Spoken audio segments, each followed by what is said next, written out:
नमस्कार प्रेक्षको, आज आपण आलेलो आहोत केडगाव चौफुला बोरीपारदी या ठिकाणी हॉटेल पुढारीला भेट देण्यासाठी। बऱ्याच दिवसापासून जसा कोविड गेला आहे, त्या कोविड गेल्यापासून हॉटेल व्यवसायाला सुगीचे दिवस आलेले आपल्याला दिसतंय। पण काही असे हॉटेल्स आहेत की मोजकेच हॉटेल आहे की त्या ठिकाणचा उत्कृष्ट जे ॲम्बियन्स, त्याचप्रमाणे त्या ठिकाणची सेवा, त्याचप्रमाणे तिथे जे उत्कृष्ट असे पदार्थ जे ग्राहकांना दिले जातात। तर अशाच एका हॉटेलच्या भेटीला आज आपण इथे आलो आहे। तर आज आपण पाहूया की या ठिकाणी आपल्या ग्राहकांसाठी त्यांनी काय काय जेवणाचं हे बनवून देत आहेत। तर भेटूया त्यांना, चला। सर नमस्कार। नमस्कार सर। सर आपण कुठून आला हॉटेल पुढारीला? मी गणेगाववरून आलेलो आहे। सर इथे पहिल्यांदा आला का यापूर्वी आला होता? यापूर्वी पण आलेलो आहे मी, पण या ठिकाणी मला सगळ्या सोयी म्हणजे ज्या लहान मुलांना किंवा आम्हाला जे पाहिजे त्या सगळ्या सुखसुविधा आम्हाला उत्कृष्ट प्रतीच्या भेटतात। आणि हे पुढारी हॉटेल कमीत कमी मी 3 वर्ष झालं असेल की मी इथे येतो आहे। तुम्हाला इथलं स्पेशल काय आवडतं सर? इथलं एक तर जेवण तर एकदम ओके आहे, आणि दुसरी गोष्ट म्हणजे फक्त लहान मुलांसाठी किंवा जे कोणी असेल प्रौढ असतील त्यांच्यासाठी पण, आणि लहान मुलांसाठी पण खेळण्याची सुखसुविधा एकदम ओके आहे इथली। म्हणजे तुम्ही इथं आल्यानंतर तृप्त होऊन जातात? तृप्त होऊन जातो सर। मी आत्ता ॲक्च्युली म्हणजे मी गणेगावचा नाही, मी आता गणेगावचा आहेच, पण मी पुण्यात जॉब करतो। पण जॉब करता करता पण मी जाताना ह्याच ठिकाणी जेवणच करून जातो। ओके, धन्यवाद सर। Okay sir. मस्त।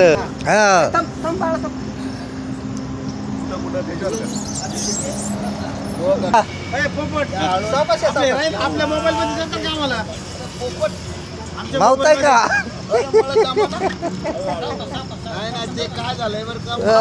काकांनी मस्त एन्जॉय केला। मस्त मस्त। रोट्या वगैरे चालत नाही, बरं, आम्हाला चपात्या पाहिजे। हां हां। काका नमस्ते। नमस्ते नमस्ते। काका आपलं नाव सांगा आणि आपण कुठून आलात? माझं नाव शंकर प्रभाकर उपाध्ये, मी शिक्षण विस्तार अधिकारी होतो राहुरीला, आणि आम्ही नगर जिल्ह्यातून राहुरी तालुक्यातून आलो त्या ठिकाणी। काका आपण या हॉटेलला आज पहिल्यांदा आला का याच्या पूर्वी आला होता? नाही, आम्ही या हॉटेलला पहिल्यांदाच आलो आहोत। पहिल्यांदा आला? पहिल्यांदा। आल्याबरोबर तुम्हाला इथे कसं हे वाटलं? ज्यावेळेस आम्ही इथे आतमध्ये विचारायला गेलो की आम्हाला वयोमानाप्रमाणे बाकीचं काही चालत नाही, तर आम्ही त्यांना आमचं आवड सांगितली की आम्हाला एक चपात्या पाहिजेत, त्यानंतर भाज्यासुद्धा अशा पाहिजेत, कमी तिखट पाहिजेत। तर त्यांनी इतकं अगत्याने आम्हाला सांगितलं की हे तुम्हाला आम्ही सगळं देऊ, आणि इतकं सुंदर त्यांचं जे पद्धत होती एक सेवा देण्याची। काका नमस्कार। नमस्कार। काका कुठून आलात आपण? आम्ही आता राहुरी अहमदनगरवरून आलो, शिर्डीजवळ आहे। हां, तर या ठिकाणी आम्ही हॉटेलला जेवण्यासाठी थांबलेलो आहे। काका तुम्ही लहान मुलांचे हे जे खेळणी आहेत आणि आज प्रौढ असून इथे तुम्ही या खेळण्यांचा आनंद घेताय, तुम्हाला कसं वाटतंय? आम्ही या खेळणीमध्ये वय विसरून आनंद घेत आहे, वयाचा विचार नाहीत। हे 81 वर्षाचे आहेत, मी 67 वर्षाचा आहे, परंतु लहान व्हायचं आणि आनंद घ्यायचा।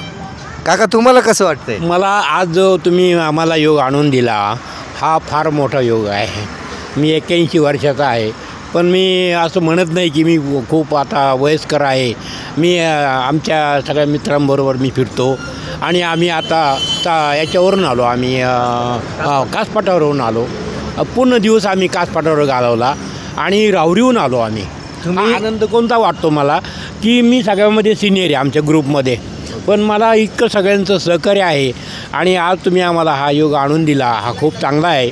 आणि आम्ही नाव पाहिलं पुढारी, आम्हाला पुढारीच पाहिजे, कारण आम्ही राहुरीचं राजकारण, आणि तुम्हाला माहिती आहे प्राजक्त तनपुरे आमचे आमदार आहेत, आणि आम्हाला पहिल्यापासून आवड आहे। आणि माझे सहकारी जे आहेत 5 जणं अतिशय प्रेमाचे आहेत। असा आमचा ग्रुप आहे, मी विसरून जातो। मी 81 वर्षाचा आहे। नक्कीच काका, तुमचं वय विसरून तुम्ही आज बालपण देगा देवा या उक्तीप्रमाणे तुम्ही अगदी या लहान मुलाप्रमाणे इथला आस्वाद घेताय. तर शुभेच्छा. सर नमस्कार. नमस्ते. सर कुठून आला आपण पुढारी हॉटेलला? श्रीगोंद्यावरून आलो. या ठिकाणी पहिल्यांदा आला का यापूर्वी आला होता? पहिल्यांदा आलो. मग आज काय थाली मागवली होती तुम्ही? मी चिकन थाळी मागवली होती. कशी टेस्ट वाटली? एकदम बेस्ट, एक नंबर क्वालिटी आहे. जेवणाचं उत्तम क्वालिटी आहे. त्याच्यामुळे इथं सर्वांनी अवश्य यावे अशी आमची. म्हणजे पुन्हा तुम्ही या रोडनी कधी जर चालला तर इथं अवश्य यावं. आम्ही अवश्य येणार. म्हणजे तुम्हाला आवडली टेस्ट. काका आपण काय मागवलं? फिंगर चिप मागवले आणि खूप चांगले आहे. म्हणजे आज तुमचा उपवास आहे? आज एकादशी ना. हा, एकादशीमुळे आज तुम्ही फिंगर चिप्स मागवल्यात. तुम्हाला आवडली टेस्ट? आवडली ना. खूप चांगली. काका नमस्ते. नमस्कार.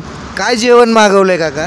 मी आता पालक पनीर, हां दाल तडका, मिक्स व्हेज हां. हे 4 भाज्या बोलावलेल्या.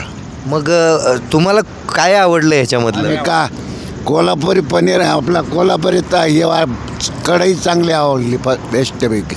आणि चपाती वगैरे? माझे तर घरचे वाटले हो. ज्येष्ठ नागरिकांसारखं जेवण आहे. एकदम छान छान. ओके काका, तुम्हाला कसं वाटलं जेवण? जेवण एक नंबर. की आम्हाला जशा चपात्या पाहिजे होत्या, अगदी मऊ मुलायम गरम छान अगदी चपात्या घरच्याप्रमाणे, थोडक्यात म्हणजे घरच्याप्रमाणे. आणि भाज्या तर एकदम चवदार आणि उत्कृष्ट आहेत. तुमची कोल्हापुरी पण आम्ही सांगितलं तर आम्हाला जास्त तिखट नको आहे, तर एकदम मीडियम केली त्यांनी. दाल तडका पण चांगला आहे. तुमची बाकीची दुसरी भाजी जी आहे काजू करी ती पण उत्तम आहे. एकदम उत्कृष्ट असं जेवण आम्हाला या ठिकाणी मिळालेलं आहे. त्याबद्दल पुढारी नावाचं जे हे हॉटेल आहे अतिशय उत्तम आहे. आणि पुढच्या वेळेस नक्की आम्ही आमच्या मित्रांना पण सांगू आणि आम्ही पण या ठिकाणी आवर्जून पुढच्या वेळेस आलो या रस्त्याने तर निश्चितपणे पुढारीमध्येच येणार हे निश्चित. नक्की काका, तुम्ही जेवणाचा आस्वाद घ्या. काका तुम्हाला, सर तुम्हाला कशी वाटली टेस्ट? सर अतिशय सुंदर, एकदम मस्त. म्हणजे तुम्ही तृप्त झालात जेवण करून? हो. काका जेवण कसं वाटलं पुढारी हॉटेलचं? जेवण अतिशय उत्कृष्ट आहे. आम्ही जणू काही घरीच जेवतोय असं वाटतंय. हे सर्व भाज्या अतिशय उत्कृष्ट आहेत. ओके. अगदी गरम गरम आणि जणू काय आम्ही घरीच जेवतोय असं वाटतंय. आपल्याला कसं वाटलं जेवण? जेवण अतिशय चांगलं आहे. भाज्या सुंदर आहेत, चविष्ट आहेत. त्याला एक वेगळा नाविन्याचा स्वाद आहे. सुंदर भाज्या आहेत, तिखट नाहीत, काय नाही. आणि आमच्या वयस्कर ग्रुपसाठी अतिशय सुंदर भाज्या आहेत. सर या हॉटेलला पुन्हा यायला आवडेल का आपल्याला? नेहमी ह्या रोडला आम्ही असतो. नेहमी ह्याच हॉटेलमध्ये येऊ. काका नमस्ते. नमस्ते. ज्येष्ठ नागरिकांप्रमाणे तुम्हाला पुढारी हॉटेलमध्ये जेवण मिळालं का? अतिशय सुंदर. आणि मला एक सांगायचं आहे साहेब की ही सेवा आहे, अन्न पूर्ण ब्रह्म आहे. आम्ही जे तो येतो त्यांनी आम्हाला देव मानलं आणि एक हे आहे त्याच्यातला जो अन्न देताना त्यांची जी भावना आहेत त्या खूप चांगल्या आहेत, म्हणून हा स्वाद आहे. प्रेक्षक हो, आत्ता थोड्या वेळापूर्वी आपण एक ज्येष्ठ नागरिकांच्या या ग्रुपला भेटलो हॉटेल पुढारीच्या माध्यमातून. आणि मला सांगायला आनंद होतो आहे की खरोखर आज ज्येष्ठ नागरिकांमध्ये आपल्याला हे जे काका भेटलेले आहेत, जेवण करताना आम्हाला असं समजलं की काका एक चांगले उत्कृष्ट असे कवी आहेत आणि पर्यटनाचा खूप छान असा त्यांना आवड असणारं व्यक्तिमत्व आहे. तर आपल्या प्रेक्षकांसाठी आज त्यांनी स्वतः बनवलेली एक कविता ते सादर करतायत. तर काका धन्यवाद, बोला तुम्ही. हो, आज आम्ही सगळे आमची टीम जी आहे जवळजवळ साधारणतः 70 ते 82 ह्या वयोगटातले सर्वजण आम्ही आहोत सगळे. आणि काल जागतिक पर्यटन दिन असल्यामुळं योगायोगाने आम्ही पर्यटनचा योग चांगला जुळून आला. आणि आज आम्ही सर्वांनी कास पठार सातारा जिल्ह्यातलं जे आहे अतिशय प्रसिद्ध असं फुलांसाठी प्रसिद्ध असं ते ठिकाण आहे, तर ते पाहायला आम्ही गेलो होतो. तर त्या ठिकाणची ती फुलं पाहिल्यानंतर सगळ्यांना इतका आनंद झाला की कसा तो व्यक्त करावा हे आम्हाला समजत नव्हतं. त्या फुलांचं ते एकंदर रूप, त्यांचं ते वाऱ्याबरोबर डोलणं हे सगळं पाहून इतके लोक आनंदून गेले आणि उत्स्फूर्तपणे मला थोड्याशा काही शब्द आठवले आणि मी छोटीशी एक त्यावर एक कविता केली. तर आपण त्याचा आस्वाद सगळ्यांनी घ्यावा. नक्कीच तुम्ही सादर करा, आम्हाला सगळ्यांना आवडेल ऐकायला. Okay okay. कास पठार स्वर्ग भुवरीचा, कास पठार स्वर्ग भुवरीचा, मनात भरले हृदयात वसले, पाय तिथून निघेच ना, पाय तिथून निघेच ना, बघून ताटवे रंगीत फुलांचे, फिटले पारणे डोळ्यांचे, रंगांचे भरले मेळे, बहुरंगांचे भरले मेळे, जिकडे तिकडे चोहीकडे, क्षणात इकडे क्षणात तिकडे, नजर ठरेना कुठेच रे. एकदम मस्त. लाल केशरी कुणी पिवळे, सडे टाकले जणू फुलांचे, सडे टाकुले जणू फुलांचे, मनही माझे मोहरून गेले, स्वर्ग भासती भुवरीच, स्वर्ग भासती भुवरीच. खूपच छान. सर आपलं नाव? तात्या दादा सरगर, पुढारी हॉटेल चौपुला, पुणे सोलापूर रोडवर हॉटेल आहे माझं. सर हे हॉटेल व्यवसाय आपण किती वर्षापासून करताय?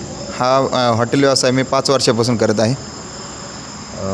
आता ही जी जागा आहे ही आपली स्वतःची जागा आहे की भाड्याने घेतलेली जागा आहे? ही आपली स्वतःचीच जागा आहे. हां.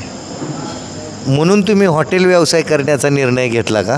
हो, स्वतःची जागा असल्यामुळे मी हॉटेल व्यवसायात हे तयारी हे जोरात केलेली आहे. सर आपण हा हॉटेल व्यवसाय करत असताना आपल्याला हॉटेलमध्ये प्रामुख्याने आम्ही पाहिलेलं आहे की या ठिकाणी सगळ्यात मोठा प्रश्न निर्माण होतो तो कामगारांचा. तर तुम्हाला त्याविषयी काय बोलायचं? आपल्याला हॉटेल कामगारांचं कधी अडचण नाही आलेली. त्यांना आपण जसं पाहिजे तसं त्या हिशोबाने आपण त्यांना पगार पेमेंट वगैरे सगळं व्यवस्थित देत असतो आणि त्यांचं जे राहण्या खाण्याची सोय अति उत्तम प्रकारे करत आहोत. त्यांना जेवणाची 2 टाईम जेवणाची व नाश्त्याची सोय सगळी पगाराची व्यवस्था चांगल्या पद्धतीने, त्यामुळे आपल्याला कधी सोडत नाही. आपल्याकडे 4 वर्षापासून बी कंटिन्यू कामाला व्यक्ती आहे. सर आपल्या हॉटेलमध्ये ग्राहकांसाठी कोणकोणत्या डिशेस उपलब्ध आहेत? आपल्याकडे व्हेजमध्ये घेतलं तर व्हेज हंकारी आहे, पनीर अंगार आहे, ममताज आहे, अशा भरपूर आहे. पनीर टिक्का आहे, पनीर. आणि नॉनव्हेजमध्ये म्हणलं तर मटन आणि चिकन हे आपल्या घरगुती राशीमध्ये चुलीवर बनवलेले, बाजरीची भाकर आणि चपाती ज्वारीची भाकर. आणि नॉनव्हेजमध्ये व्हेजमध्ये भरपूर डिश आपल्याकडे उपलब्ध आहे. सर तुम्ही हा जो हॉटेल व्यवसाय करताय या हॉटेल व्यवसायामध्ये तुम्ही समाधानी आहात का? ह्या व्यवसायामध्ये आपण समाधानी आहेत, कारण की चांगला स्कोप आहे ह्या क्षेत्रामध्ये. स्वतःची जागा असल्यामुळे चांगले प्रॉफिट बी राहते. ह्या हिशोबाने आपल्याला चांगले. आणि ग्राहकांना कोणकोणत्या सेवा आपल्याकडे उपलब्ध आहेत? आपल्याकडे फॅमिलीसाठी स्वतंत्र व्यवस्था आहे, हॉल आहे, आणि लहान मुलांसाठी खेळण्यासाठी आपल्याकडे खेळणी आहे, पार्किंगसाठी भरपूर जागा आहे, आणि बाहेर आपल्याला प्ले ग्राउंड आहे, आणि सेपरेट बसण्यासाठी बी सुविधा चांगली आहे. सगळ्या गोष्टी आपल्याकडे आहेत सध्या. सरगर साहेब, हा व्यवसाय करत असताना आपल्याला ह्या व्यवसायामध्ये कोणाकोणाची साथ लाभते? हॉटेल व्यवसाय करत असताना भावाची आणि घरच्यांची आणि मित्रमंडळी, आप्तेष्ट नातेवाईक यांच्या सर्वांची आपल्याला माहिती, आणि त्यांच्यामुळे आपण ह्या व्यवसायाला आपण सुरुवात केलेली आहे. हा व्यवसाय करताना सर असं जर अगदी धन्यवाद जर मानायचे असतील या व्यवसायाला उभं करण्यापासून आजपर्यंत, तर असं कोणाला आपण धन्यवाद द्याल? सुरुवातीला आपण आईवडिलांनाच करणार ना, कारण की आईवडिलांनी घेतलेली जागा असल्यामुळे आपल्याला त्यातनं हे आपण मोरं चालू करून ठेवतो आहे. ह्या धंद्यासाठी आपल्याला बैठा धंदा झाला असं हिशोबाने. नक्कीच सर, तुमच्या या हॉटेलला आमच्या महाराष्ट्राच्या भूमीच्या वतीने खूप अशा शुभेच्छा असतील. कॅमेरामन आदित्यसह अशोक बारोकर, महाराष्ट्राची भूमी.